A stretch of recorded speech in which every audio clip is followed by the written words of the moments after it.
So hello दोस्तों, स्वागत है आप सभी के एक नई वीडियो में। आज हम टॉपिक कवर करने जा रहे हैं, उसका नाम है क्लॉस्ट्रीडियम।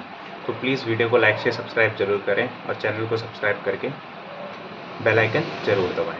तो हम देखते हैं क्लॉस्ट्रीडियम बैक्टीरिया होता क्या है, इसके फीचर्स क्या क्या हैं, और इसका हम एक टाइप पढ़ेंगे क्लॉस्ट्रीडियम परफ्रिंजिस के बारे में इसी वीडियो में। तो वीडियो को एंड तक जरूर देखें। The spore forming anaerobes constitute the genus Clostridium. Clostridium क्या होते हैं? एनारोब्स होते हैं। ऐसे मतलब बैक्टीरिया होते हैं जिन्हें जो विदाउट ऑक्सीजन की कंडीशन जो प्रेफर करते हैं ग्रोथ के लिए, मतलब जिन्हें CO2 वाली कंडीशन चाहिए होती है। और ये कैसे होते हैं? स्पोर फॉर्मिंग, स्पोर बनाते हैं। स्पोर क्या होता है? एक हार्ड कवरिंग होती है। जैसे आप देखेंगे कि कोई एक हार्ड उसका ऑब्जेक्ट होता है जो बहुत हार्ड होता है, जो फेवरेबल कंडीशन आने में ग्रो करता है और बैक्टीरिया फॉर्म कर सकता है। Clostridial pathogenicity is due to the production of powerful exotoxin. तो क्लॉस्ट्रीडियम की पैथोजेनिसिटी कैसे होती है, मतलब डिजीज कॉजिंग एबिलिटी कैसे होती है? ये एक पावरफुल एक्सोटॉक्सिन प्रोड्यूस करता है। These bacteria are found in the mixed infection with the other anaerobes, facultative anaerobes and aerobes. तो ये बैक्टीरिया कैसे मिलते हैं? मिक्स्ड पॉपुलेशन में मिलते हैं। या तो ये एरोब्स हो सकते हैं, या फिर फैकल्टेटिव एनारोब्स हो सकते हैं, फिर एरोब्स हो सकते हैं। हैबिटेट कैसा होता है? Clostridial are widely distributed in nature, their main habitat is soil. तो क्लॉस्ट्रीडियम कहाँ होते हैं? वाइडली डिस्ट्रीब्यूट होते हैं, सॉइल में, एयर में, वाटर में, सब जगह मिलते हैं, लेकिन जो इनका मेन हैबिटेट होता है वो सॉइल होता है। Commensals of the intestinal canal of the man and animals. तो ये क्या होते हैं? कमेंसल्स होते हैं। अब हम पता करेंगे कमेंसल क्या होता है। कमेंसल होता है एक ऐसी रिलेशनशिप होती है कि जिसमें जो बैक्टीरिया है उसे तो फ़ायदा हो रहा है होस्ट की बॉडी में आके, लेकिन जो होस्ट है ना उसे फ़ायदा हो रहा है ना कुछ नुकसान हो रहा है। Clostridium perfringens is uniformly present in the faeces of the human being. जो क्लॉस्ट्रीडियम परफ्रिंजिस होता है वो कहाँ मिलता है? फीसेस में मिलता है ह्यूमन बींग्स के। और जो क्लॉस्ट्रीडियम डिफाइकल होता है वो कहाँ पे मिलता है? वो फीसेस में मिलता है जो ब्रेस्ट फीडिंग इन्फेंट्स होते हैं, मतलब जो बिल्कुल ही न्यूली बॉर्न इन्फेंट्स होते हैं, उनके फीसेस में मिलता है।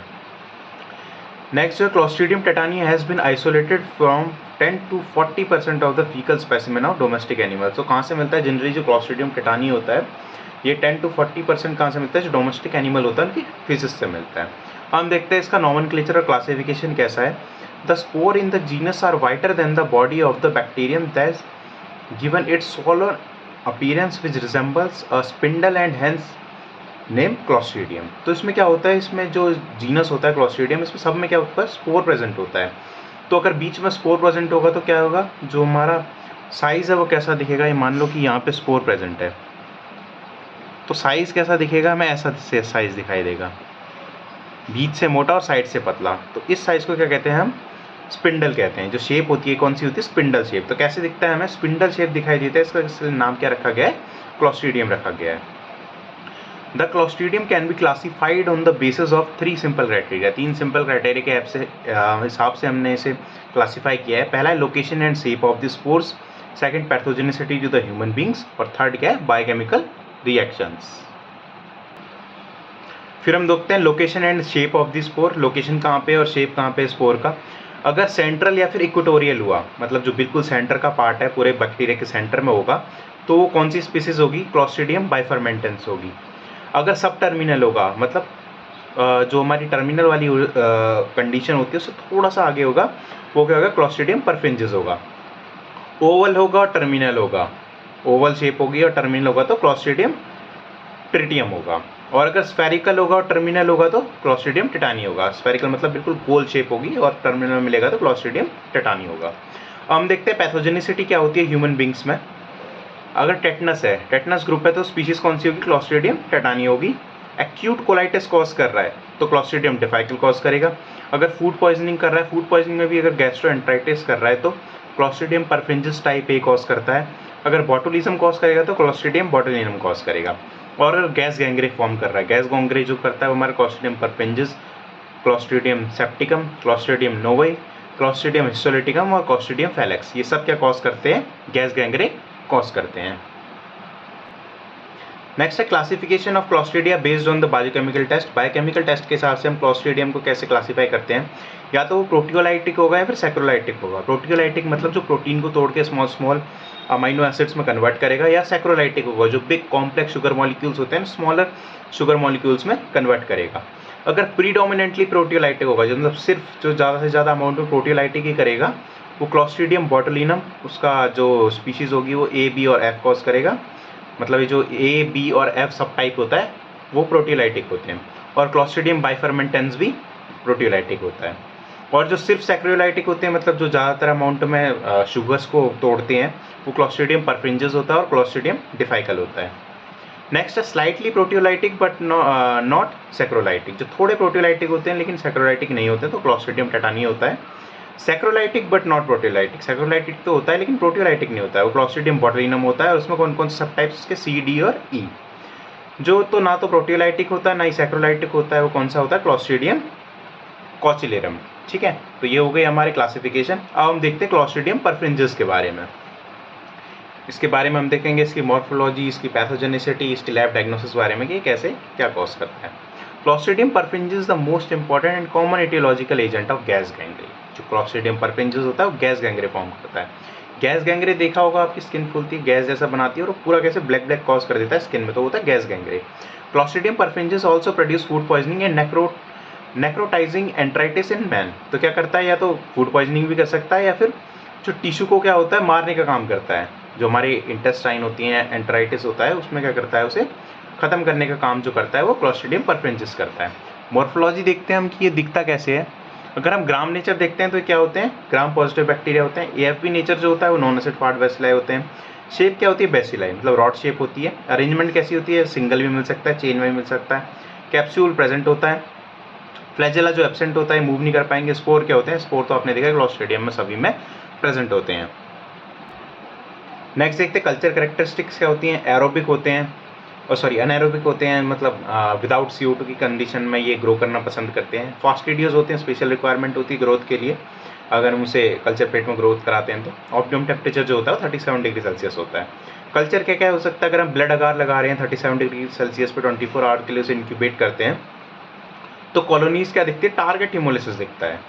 टारगेट हिमोलिसिस मतलब कैसा दिखता है, अगर ये हमारा बैक्टीरिया है तो इसके अराउंड में क्या होगा, हमें नैरो जोन दिखेगा किसका, कंप्लीट हिमोलिसिस का, मतलब बीटा हिमोलिसिस दिखता है हमें नैरो जोन में। और वाइडर जोन में क्या दिखेगा, हमें इनकम्प्लीट हिमोलिसिस दिखेगा, जिसे हम अल्फा हिमोलिसिस कहते हैं। अगर हम कुक्ड मीट ब्रॉथ में देखेंगे तो क्या मीट पीस कैसा हो जाएगा, पिंक हो जाएगा, लेकिन डाइजेस्ट नहीं हो पाएगा। जो मीट पीस रखोगे हम उसे इंक्यूबेट कराएंगे, उसमें मतलब ग्रो करवाएंगे बैक्टीरिया, तो वो पिंक तो हो जाएगा, लेकिन जो मीट पीस है वो डाइजेस्ट नहीं हो पाएगा। अगर हम बायोकेमिकल टेस्ट कराते हैं तो बायोकेमिकल टेस्ट अभी हमने देखा था, उसे क्लासिफिकेशन में क्लॉस्ट्रीडियम परफ्रिंजेस जो होते हैं वो प्रीडोमिनेंटली सैक्रोलाइटिक ही होते हैं। और एक और बायोकेमिकल टेस्ट होता है स्टॉर्मी फर्मेंटेशन। इसमें क्या करते हैं, हम लिटमस मिल्क ब्रॉथ लेते हैं, उसे ग्रो करवाते हैं 37 डिग्री सेल्सियस पे 24 आवर्स के लिए, और अनएरोबिक कंडीशन बनाते हैं, उसमें पैराफिन प्लग लगाते हैं जिसकी वजह से ऑक्सीजन एंटर ना कर पाए। तो उसमें क्या होता है, हमारा लैक्टोज शुगर जो होती है फर्मेंट हो जाती है, एसिड भी प्रेजेंट होता है और गैस भी प्रेजेंट होती है। केसिन प्रोटीन जो होता है वो कोगुलेट हो जाता है, और जो ब्लू लिटमस में हमने डाला होता है वो रेड में चेंज हो जाता है। तो ये क्या दिखाता है, हमें स्टॉर्मी फर्मेंटेशन है हमें दिखाता है। नेक्स्ट हम देखते हैं क्लासिफिकेशन क्या होती है। Clostridium perfringens produce at least 12 distinct toxins, अलग अलग टाइप के 12 डिस्टिंक्ट टॉक्सिन्स प्रोड्यूस करता है on the basis of production of 4 major toxin. Main जो होते हैं वो 4 मेजर टॉक्सिन्स होते हैं, अल्फा, बीटा, एप्सिलॉन और iota. They are classified into 5 types A to E। तो तीन इन टॉक्सिन्स के हिसाब से 5 टाइप में हमने क्लासीफाई किया है A to E से। Type A cause gas gangrene में, सबसे इंपॉर्टेंट जो है टाइप A कॉज करता है वो गैस गैंग्रे कॉज करता है मैन में। और some strain of type A produce enterotoxin which cause food poisoning. तो कुछ टाइप A वाले होते हैं वो क्या एंटेरोटॉक्सिन प्रोड्यूस करते हैं, जिसकी वजह से फूड पॉइजनिंग भी हो सकती है। अब हम देखते हैं नेगलर रिएक्शन के बारे में। नेगलर रिएक्शन क्या होती है, नेगलर रिएक्शन एक टाइप की रिएक्शन होती है। इसमें क्या करते हैं, हम सबसे पहले एक प्लेट लेते हैं, सीरम अगार प्लेट लेते हैं जिसमें हम नियोमाइसिन डालते हैं। तो इसमें क्या करते हैं, हम एक साइड में हम जो प्लेट होती है उसे स्मीयर कर देते हैं एंटी गैस गैंग्रे। इस साइड देख रहे हैं आप, इस तरफ क्या है, ये एंटी गैस गैंग्रे सीरम है, और दूसरी तरफ एंटी गैस गैंग्रे सीरम नहीं है। फिर हम कॉलोनी को डालते हैं। जब हम कॉलोनी को डाल के इसमें इंक्यूबेट करते हैं तो जो कॉलोनी के अराउंड जिधर साइड वो नहीं है, एंटी गैस गैंग्रे सीरम नहीं है, तो उधर साइड क्या दिखेंगी आपको, ओपोलेसेंस दिखाई देगा। ओपोलेसेंस मतलब क्या होता है, थोड़ी मिल्की टाइप की जो लेयर होती है वो बनना शुरू हो जाती है कॉलोनी की तरफ। तो इससे हमें पता चल जाता है कि क्लॉस्ट्रीडियम परफ्रिंजेस या फिर कुछ टाइप का क्लॉस्ट्रीडियम में वो प्रेजेंट है। तो हम देखते हैं इसके बारे में detail study. Perform on the agar medium containing 5% of the egg York. तो किससे बना होता है, अगार मीडियम, जिसमें हम क्या डालते हैं, 5% एग यॉक डालते हैं और नियोमाइसिन भी डाल जाता है। On the half of the plate 2 to 3 drop of Clostridium perfringens antitoxin also called anti gas gangrene serum. तो आधी प्लेट में हम क्या डालते हैं, 2 से 3 ड्रॉप डालते हैं क्लॉस्ट्रिडियम परफिंजिस एंटीटॉक्सिन के, जिसे हम क्या कहते हैं, एंटी गैस गैंग्रे सीरम भी कहा जाता है। उसे स्प्रेड करा जाता है प्लेट में और इसे सुखाने के लिए रख दिया जाता है। इट इज़ इनोकुलेटेड विद टेस्ट्रेन, और किसके साथ इनोकुलेट किया जाता है, टेस्ट्रेन के साथ। The inoculum starts from the antitoxin free portion of the medium and extend to the part of having antitoxin. अब देखो इस तरफ क्या है, हमारा जो प्लेट है उसमें क्या है, एंटी गैस गैंग्रे सीरम है, और इस तरफ एंटी गैस गैंग्रे सीरम नहीं है। जब हम इसे इंक्यूबेट कराते हैं इस प्लेट को, तो हमें क्या दिखाई देगा, जो कॉलोनी है जहाँ पे anti gas gangrene serum present नहीं है, वहाँ पे क्या दिखेगा आपको, ओपोलोसेंस दिखाई देगा। मतलब जो हमारे बैक्टीरिया का जो कल्चर है, जो बैक्टीरिया है उसके पास में जो होगा वो बहुत मिल्की कलर का दिखाई देने लगेगा। तो यही क्या होती है, हमारी नेगलर रिएक्शंस होती है। The reaction is due to the production of phospholipase. ये रिएक्शन किस वजह से होती है, ये जो रिएक्शन होती है वो जो फॉस्फोलाइसिस एंजाइम प्रेजेंट होता है उसकी वजह से रिएक्शन होती है। हम देखते हैं लैब डायग्नोसिस, लैब में कैसे फाइंडिंग कर सकते हैं हम इसकी। क्लिनिकल सैंपल जो आएगा क्लॉस्ट्रिडियम परफिंजिस का, वो कोई भी एक्सुडेट्स आएंगे। एक्सुडेट्स मतलब कोई भी छिला हुआ पार्ट आएगा हमारे वुंड का, नेक्रोटिक टिश्यू का, या फिर मसल फ्रैगमेंट्स का कोई सा भी पार्ट आ सकता है। कल्चर लगाएंगे, specimen are inoculated on the fresh and heated blood agar and cooked meat broth. इसकी बात हम कर चुके हैं पिछले बारे में, पीछे हम बात कर चुके हैं इसकी। Bacterial isolates are identified by morphology, culture characters, biochemical reaction और रिवर्स कैम टेस्ट के हिसाब से हम इसकी आइडेंटिफिकेशन करेंगे। अब हम एनिमल पैथोजेनिसिटी देखते हैं, किस हिसाब से एनिमल में क्या होता है। Growth in cooked meat broth is injected into the healthy guinea pig by intramuscular route. तो हम क्या करते हैं, जो हमारी कुक्ड मीट ब्रॉथ में जो ग्रोथ होती है हमारे बैक्टीरिया की, उसे हम इंजेक्ट कराते हैं गेनोआ पिग में। उसमें क्या होता है, जो हमारा एनिमल जो होता है 24 घंटे के अंदर उसकी मौत हो जाती है, और एक कंट्रोल एनिमल भी रखा जाता है। कंट्रोल एनिमल मतलब उसे पहले ही एंटी सीरम प्रोवाइड करा दिया जाता है, जिसकी वजह से वो बच जाता है। ये एक एनिमल पैथोजेनिसिटी के लिए भी टेस्ट होता है। ठीक है, अब हम देखते हैं प्रोफाइलैक्सिस, मतलब इसे बचाव कैसे कर सकते हैं। सर्जरी करा सकते हैं, एंटीबायोटिक्स करा सकते हैं, फिर पैसिव इम्यूनाइजेशन करा सकते हैं गैस गैंग्रे सीरम से। सो थैंक यू गाइस, इस वीडियो में इतना ही। जल्दी मिलते हैं नेक्स्ट वीडियो में। प्लीज़ लाइक से सब्सक्राइब जरूर करें। Thank you.